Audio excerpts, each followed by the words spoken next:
Your Excellency, the President of the Republic of Uganda, General Yoweri Kaguta Museveni, Your Excellency, the Vice President of the Republic of Uganda, all protocol observed.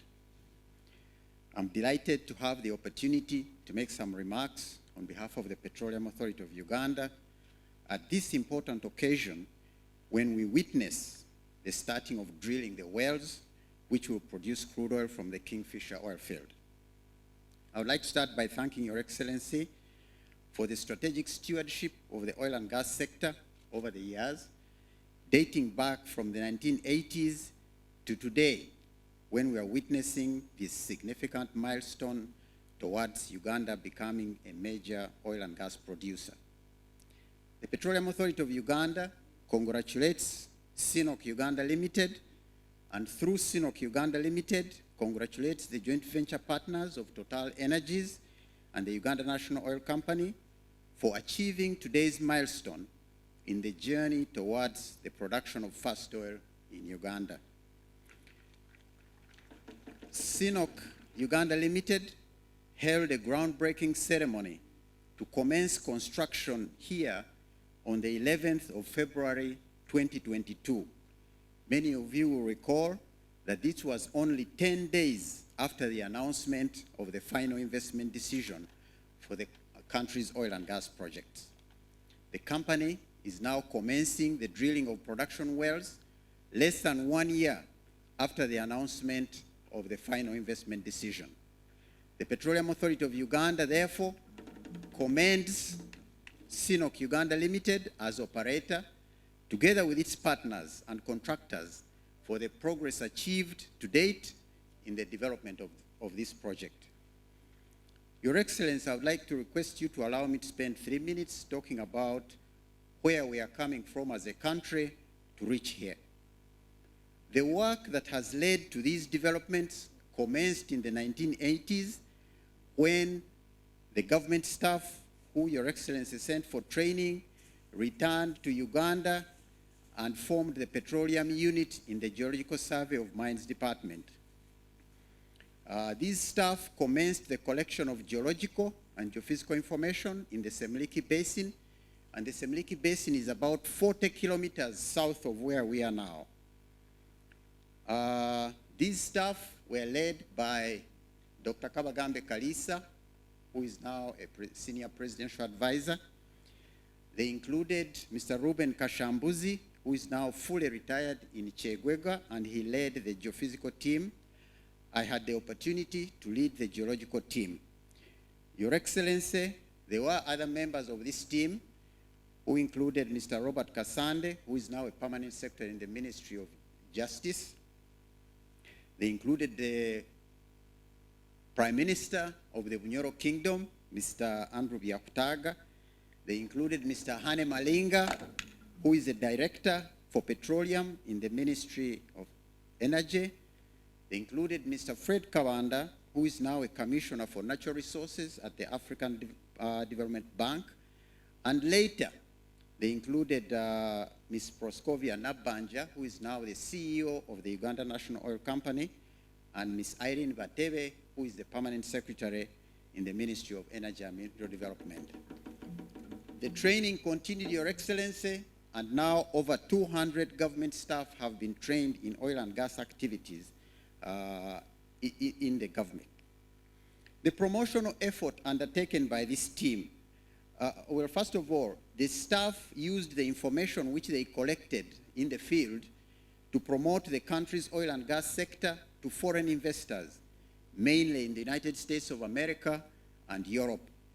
The objective of this promotion was to attract investment into the sector, and this was mainly at the end of the 1980s and the early 1990s.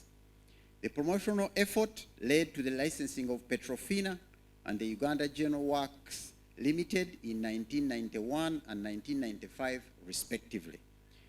However, both these companies left the country without carrying out any work. Government continued to acquire information in these areas and to use this information to attract investors in the sector. In 1997, government licensed Heritage Oil and Gas for the southern part of Lake Albert that is this area continuing to the south. And this company acquired seismic data, but also drilled 2 wells in 2002 and 2005. These wells were the Turako 1 and Turako 1 wells. Your Excellency, if I may remind you, Your Excellency, you visited the Turako 2 well as it was being drilled on the 30th of April, 2005. The 2 wells were successful because they encountered petroleum in the ground, only that the petroleum which they discovered was contaminated with carbon dioxide.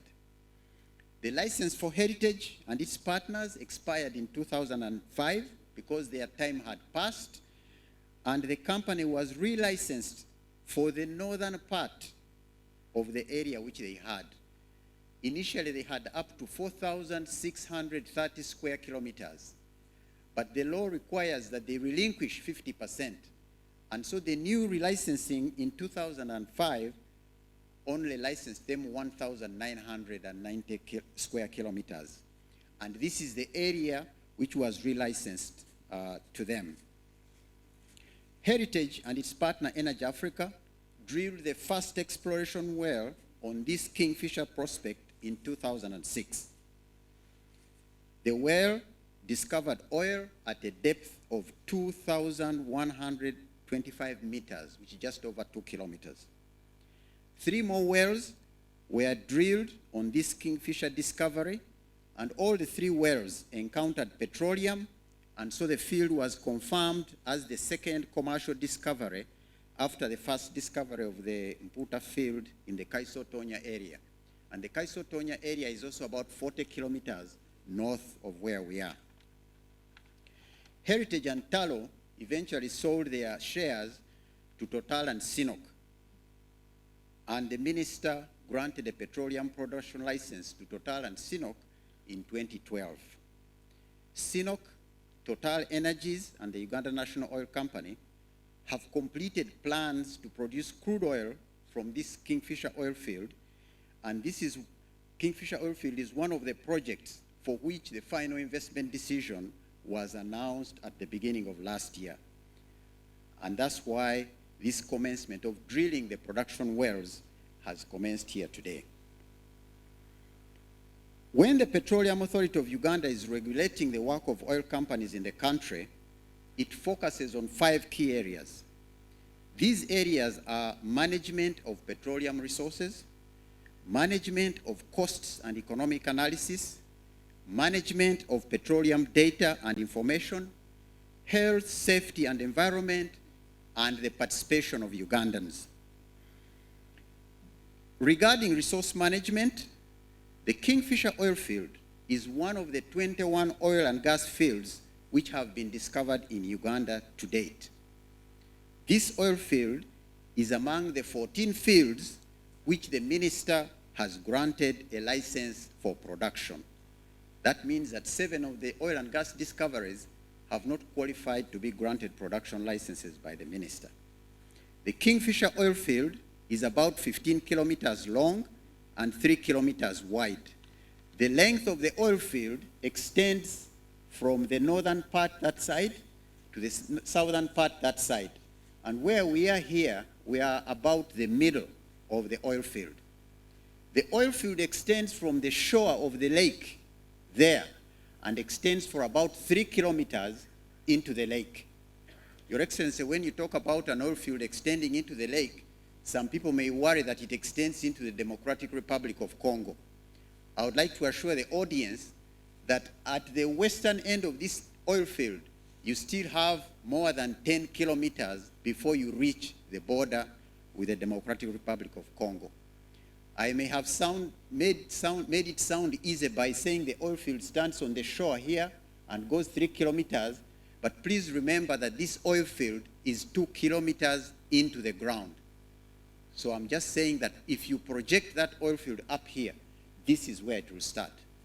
Therefore, the oil wells that are being drilled to produce oil from this oil field are being drilled on the land here, and they deviate under the lake in order to reach the different parts of the oil field. The Kingfisher oil field is estimated to have a total of 560 million barrels of oil in place. Out of this, 190 million barrels of oil, which is about 33%, is expected to be produced over a period of 20 to 25 years. This oil field is expected to have a maximum production of 40,000 barrels of oil per day for 5 years. After that 5 years, the production of this oil field will begin to decline, so you will have less oil produced. The field development plan, which the Honorable Minister of Energy and Mineral Development has approved, provides that when production at this oil field begins to decline, the company will start producing from the 3 oil fields of Waraga, Mputa, and Nzizi, which are in the Kaiso-Tonya area, 40 kilometers north of here. Production from these 3 oil fields will enable to maintain the production of the Kingfisher project, and the oil produced from those 3 oil fields in the Kaiso-Tonya area will be transported by pipeline to a processing facility that is going to be located here. The drilling rig, which Your Excellency has just switched on, will be used to drill the 27 production wells on this oil field. This oil field is going to have a total of 31 wells. 4 of these wells are already drilled because they were drilled for exploration, and they were drilled for appraisal. So the additional 27 wells are going to be drilled using this drilling rig. But this drilling rig will also go into the old wells to prepare them for production, because those days they were prepared for exploration. 20 of these oil wells will be used to produce oil, while 11 of these wells will be used to inject water into the reservoir so that the production is improved. This brand new state-of-the-art rig, which the Vice President of COSUL has explained, was specifically designed for the Kingfisher field. It is so far the strongest rig that has been used in this country. It is very strong and uses about 6 megawatts of power in operation. I have been informed that 6 megawatts of power is round about what the entire Hoima district and its surrounding areas consume. The rig has the capacity to drill up to 8 kilometers length.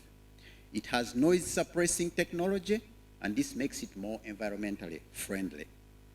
The wells to be drilled in the Kingfisher field will vary in depth. The shortest will be about 2,600 meters, which is over 2 kilometers, and the longest will be about 7,400 meters in length. The difference is dependent on where you drill from the starting point to how far the target is. It's important to note that these wells are not vertical wells, but they are actually deviated to actually reach the different targets. Up to 10 wells will be drilled before the production of first oil in 2025. These 10 wells will be added on to the 4 which were earlier drilled to make a total number of 12 for this field. The rest of the wells will be drilled as production progresses. Regarding the costs and economic analysis so far of this field, investment in developing the Kingfisher oil field is expected to cost just over $2 billion United States dollars, and this is expected to be spent over the next 3 years. This is the amount of money that will be spent up to the time of production. When production commences, another 1.5 billion United States dollars will be spent over the 20 years when the field will be produced. This money will be spent in operation and maintenance of the field. At the end of 2022, a total of 1.7 billion United States dollars had been invested in the development of this oil field. About $580 million is expected to be invested in the Kingfisher development project in this year, which we have started. And a similar amount about $580 million is expected to be invested in 2024. The Petroleum Authority of Uganda is regulating costs for this project and the other oil projects through approving work programs and budgets by the oil companies, approving of procurement processes, and 24-hour on-site monitoring of the implementation of the work being undertaken by the licensed companies. The costs which will be recovered when production starts are finally approved by the Office of the Auditor General. The cost of producing oil from this Kingfisher oil field is estimated to be about $22 per barrel, and this compares very well with the international average of about $30 per barrel. The economics of the Kingfisher project indicate that the project is economically viable at $35 per barrel. At the current oil price, which is about $87 per barrel, the Kingfisher oil project will account for about 15% of the total oil revenue which government expects to receive from its oil and gas resources. 15% because the bigger production is going to be from the Tilenga project, which is operated by Total.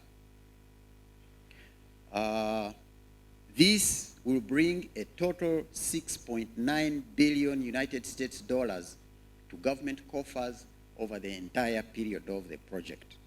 And this is averaging about $360 million per year from this Kingfisher oil field.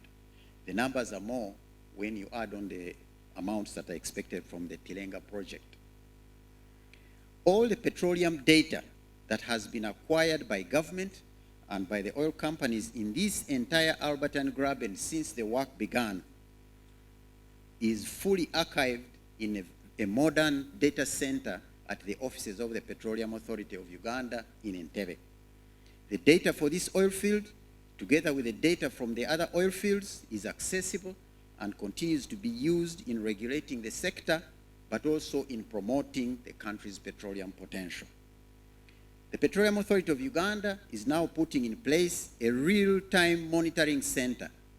This is a facility where information from all the activities in the oil and gas sector will be relayed and received in real time. Real time means that they will be received as they happen. The plan is to have this real-time monitoring center in place before the end of 2024. The authority works with the National Environment Management Authority and other agencies like the UNBA, Uganda National Bureau of Standards, to ensure the strictest environmental and safety practices and technology in the planning, execution, and decommissioning of the oil and gas projects in Uganda, including this Kingfisher oil project. In this regard, CNOC Uganda Limited undertook an environmental and social impact assessment for the project, and this involved 2 public hearings and other consultative processes, and this environmental and social impact assessment was approved by the National Environment Management Authority during March 2020 for implementation. An environment and health, safety, and social management framework, which includes environment and social management plans, oil spill contingency plans, and emergency preparedness and response plans, has been developed to monitor and manage any potential negative impacts to the environment, including Lake Albert and its host communities.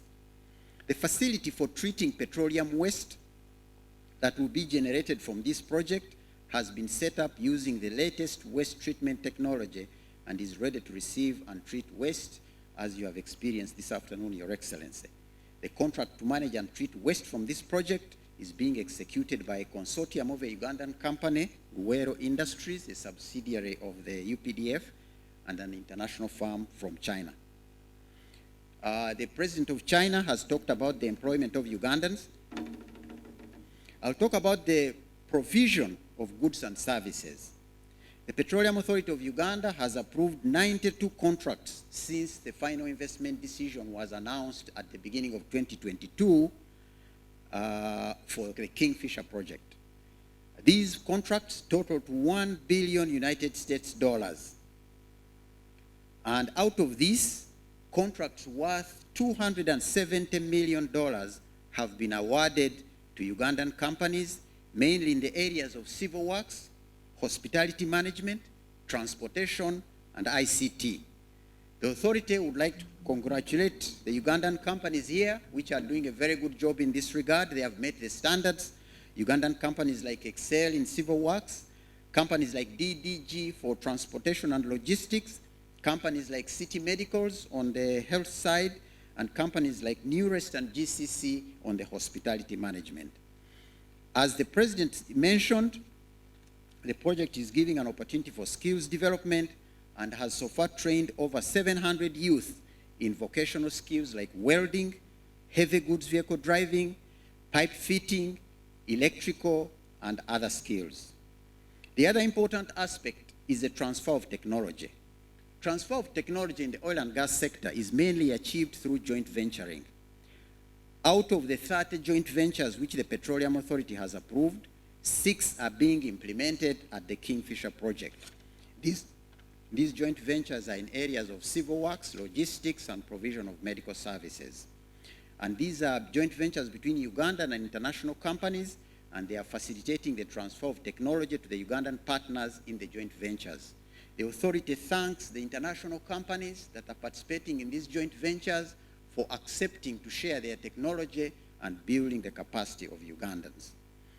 As I conclude, Your Excellency, the Petroleum Authority of Uganda has granted CNOOC Uganda Limited consent to drill the first 3 production wells of the Kingfisher oil field following satisfaction of the legal and regulatory requirements. And these legal and regulatory requirements include the preparation and submission of geological well proposal that meets the standards. The second one is the submission of a drilling program that adequately addresses the requirements of the well drilling process. The third one is the satisfaction of the requirements of the technically adequate drilling rig that will achieve the objectives of the wells. And the fourth is the company has put in place measures to ensure safety of persons, equipment, and the environment. The approval of the subsequent wells, which will be drilled by CNOOC on the Kingfisher field, will be considered when their applications are submitted and similar requirements fulfilled. As the regulator of the country's oil and gas sector, the Petroleum Authority of Uganda is committed to ensuring that the oil and gas activities in the country are carried out with the highest standards to ensure optimum recovery of the oil and gas resources from the ground, application of the best technology available on the market, safety of persons, environment and equipment, as well as maximizing of national participation through contracts, training, and employment of Ugandans. The Petroleum Authority of Uganda works with all stakeholders to ensure a successful, sustainable oil and gas projects in Uganda. Your Excellency, this journey of Uganda's oil and gas sector has been long. Sometimes it has been very difficult, especially when the investors negotiate and bargain very hard. But this journey is being undertaken cautiously and with steadfastness, and we are now seeing the value as we approach first oil. I would like, on behalf of the authority, to sincerely thank Your Excellency the President for your leadership in this regard. The Petroleum Authority of Uganda is also very appreciative of the support we receive from the Minister of Energy and Mineral Development and her team at the ministry, but also from all the other ministries, departments, and agencies of government. Finally, the authority would like to encourage the people of Buhuka, Chikube, and Bunyoro region, and Uganda in general, to continue supporting CNOOC Uganda Limited and the other joint venture partners in this work that they are doing. But we would also like to encourage all Ugandans to continue looking out for and taking advantage of the opportunities which the oil and gas sector has brought to this country. It's important to note that these opportunities are very large and very intense in these 4 or 5 years. After the 5 years, when the infrastructure has been built, the project will go into operation and maintenance. The opportunities for goods and service provision and employment will reduce drastically, up to about 20%. So it's important that we don't let these 4 or 5 years pass, because nothing will wait because the Ugandans are not ready. I thank you for listening to me, and I say all this for God and my country. Thank you.